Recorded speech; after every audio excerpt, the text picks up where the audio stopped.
Hello to all. कैसे हैं आप लोग? बढ़िया मस्त मज़े में। दोस्तों, आज मैं इस तरीके से वीडियो बना रहा हूँ क्योंकि कुछ माइक इशू है। 2-3 दिन में माइक सही हो जाएगा तो प्रॉपर बोर्ड से वीडियो बना रहे होंगे। ठीक है, चलिए वीडियो पे आते हैं। तो मेरे दोस्त, आप देख सकते हो ये वैकेंसी निकली है by MPBDC, which is Madhya Pradesh building development corporation limited. इन्होंने जो पोस्ट निकाला है वो मैनेजर सिविल और असिस्टेंट मैनेजर सिविल इलेक्ट्रिकल के लिए निकाला है। अब अगर हम इस के बारे में थोड़ा डिटेल में समझते हैं, तो मैनेजर सिविल में टोटल 2 पोस्ट निकले हैं, जहां दोनों पोस्ट अनरिजर्व के हैं और साथ ही साथ पीडब्ल्यूडी कैंडिडेट्स, ये अलग आपके सीट्स हैं, जहां पे ब्लाइंड के लिए एक, डेफ के लिए एक और ऑटिज्म के लिए एक सीट है। अब यही अगर असिस्टेंट मैनेजर सिविल में बात कर रहे हैं तो 2 पोस्ट हैं, जहां पे अनरिजर्व के लिए एक और शेड्यूल कास्ट के लिए एक सीट है। और ये अगर पीडब्ल्यूडी में हम देख रहे हैं तो वहां पे एक सीट आपको देखने को मिल रहा है जो डेफ कैटेगरी में है। दूसरा, अगर आप देख रहे हो असिस्टेंट मैनेजर इलेक्ट्रिकल, तो यहाँ पे टोटल 12 पोस्ट आपको देखने को मिल रहे हैं, जहां 4 unreserved category, 2 OBC, 2 SC, 3 ST और एक ईडब्ल्यूएस कैटेगरी का है। और पीडब्ल्यूडी में अगर आप देख रहे हो तो एक सीट आपको देखने को मिल जाता है।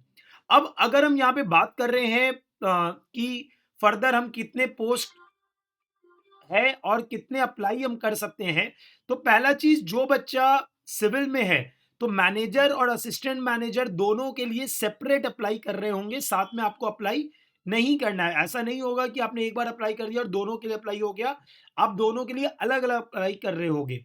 अब दूसरी बात यहाँ पे ये है कि अप्लाई करने का जरिया क्या रहने वाला है, आपका मिनिमम क्राइटेरिया क्या रहने वाला है।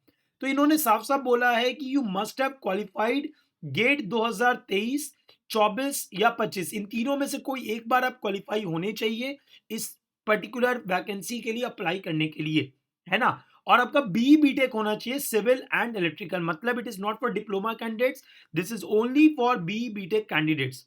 ठीक है, तो दोनों लोग अप्लाई कर सकते हैं for manager and assistant manager both. ठीक है, for the civil branch students. ठीक है, अब ये तो बात हो गई यहाँ पे कि अप्लाई कैसे करना है, कहां जाके करना है। तो you have to go to their official website www.mponline.gov.in, यहां जाके अप्लाई कर रहे होंगे। अप्लाई करने के लिए आपको पे जो करना होगा, जो अमाउंट आपको पे करना है, that is 250 plus processing fee. यहाँ पे आपको लग रहा होगा 18% का, जो आपको पे करना पड़ेगा।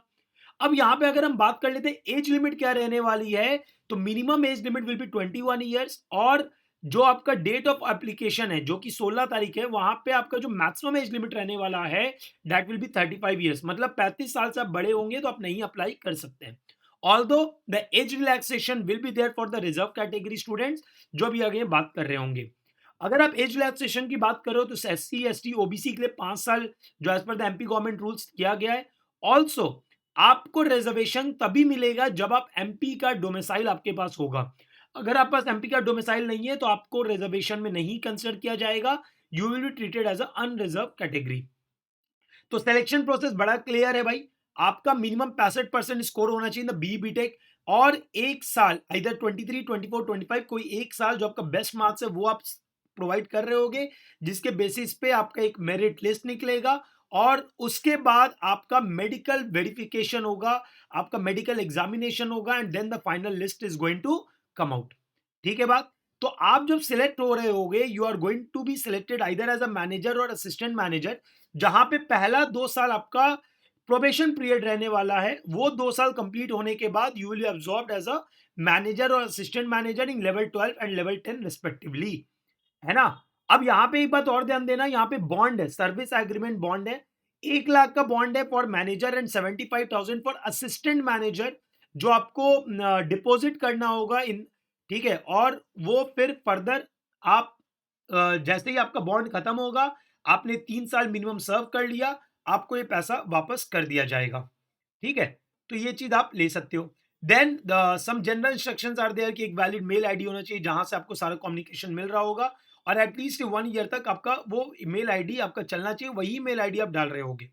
ठीक है, अब बात कर लेते हैं क्या क्या इंपॉर्टेंट डेट्स रहने वाले हैं। तो आपका जो एडवर्टीजमेंट का डेट था, जो न्यूज़पेपर में आया था, वो 6 जनवरी का था।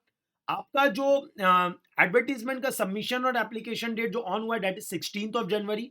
लास्ट डेट जब तक आप फिल कर सकते हो, डेट इज 15 फरवरी। तो जो भी बच्चे इसको प्लान कर रहे हैं, आप जाके ज्वाइन कर सकते हैं और अपने फॉर्म को कंप्लीट करके आगे बढ़ सकते हैं। Right, thank you so to all my dear learners. मैं उम्मीद करूंगा कि ये वीडियो आपको समझ में आया होगा।